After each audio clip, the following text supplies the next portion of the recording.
इस वक्त कई बड़े युद्धों से जूझ रही है। उनमें से एक रूस यूक्रेन युद्ध भी है।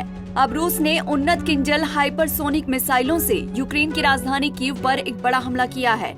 इस हमले में कम से कम 20 लोगों के मारे जाने की खबर है, तो वहीं 50 लोग गंभीर रूप से घायल हैं, जिन्हें अस्पताल में भर्ती करवाया गया है। इस हमले को लेकर रूस पर एक बड़ा ही गंभीर आरोप लग रहा है। यूक्रेनी निवासियों का मानना है कि रूस ने इस बार यूक्रेन के नेशनल चिल्ड्रन स्पेशलाइज्ड हॉस्पिटल ओहमातदित पर भी रॉकेट दागे हैं। चीफ रब्बी ऑफ यूक्रेन मोशे एजमन नाम के एक एक्स यूजर ने अपने अकाउंट पर अपने विचार साझा करते हुए कहा कि रूस ने कीव के केंद्रीय बच्चों के अस्पताल अहमदित पर मिसाइल से हमला किया। मैं यहाँ हूँ, पीड़ितों के लिए प्रार्थना कर रहा हूँ।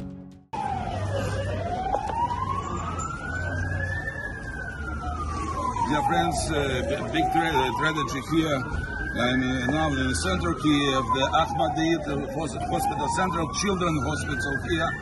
Now today, the Russian terrorist missiles was destroyed one of the buildings of the hospitals, the children, and another buildings was are destroyed, and you know that's it's wounded here, and we don't know how many people down the destroyed, and I pray here that Kodesh Baruch Hu, God will save the wounded people here, and it's real terrorists today. More than 40 missiles was the Russian terrorists sent to Kiev and another cities, peaceful cities of Ukraine, and I pray that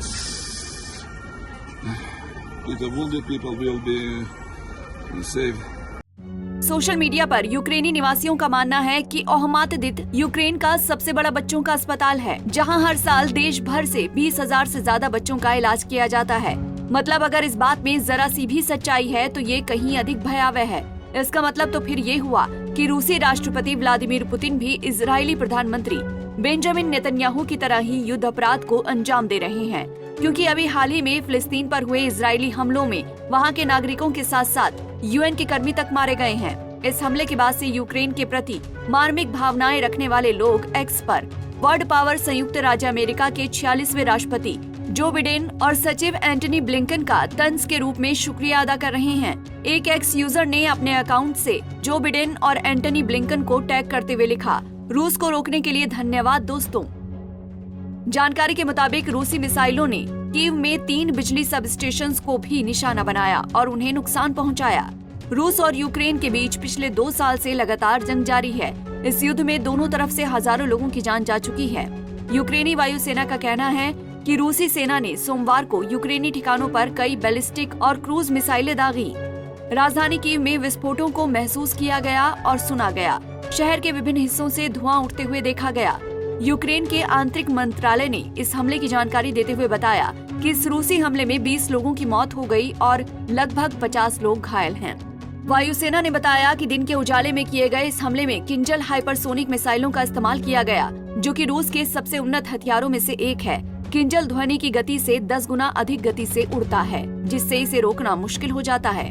Kyiv शहर प्रशासन ने बताया कि Kyiv के सोलोमिस्की, दनीप्रोवस्की और होलोस्विस्की जिलों में संभवतः मिसाइलों के गिरने से मलबा गिर गया, जिससे आग लग गई। कीव के कई इलाकों से धुआं उठ रहा था। कीव के मेयर विटाली क्लिट्स्को ने कहा कि एम्बुलेंस सोलोमिस्की जिले की ओर भेजी गई। यूक्रेन के मध्य दनीप्रोपेट्रोव्स्क क्षेत्र में भी स्थानीय अधिकारियों ने विस्फोटों की सूचना दी। हमले के बाद से हालात ज्यादा भयावह हैं। एक एक्स यूजर ने लिखा, कीव चिल्ड्रन हॉस्पिटल के घायल डॉक्टर मलबा हटाने में मदद कर रहे हैं। रूस में सोशल मीडिया पर लोग हंसते हैं और खुशी से झूमते हैं। वो आनंदित होते हैं। उनके पास एक और विजय दिवस है। यदि दुनिया में किसी को क्रेमलिन की परपीड़कता की परवाह है तो वो यही होगा। Bureau report, Punjab Kesari TV. हमसे जुड़े रहने के लिए हमारे YouTube चैनल को सब्सक्राइब करें और नई वीडियो की नोटिफिकेशन के लिए बेल आइकॉन को दबाएं।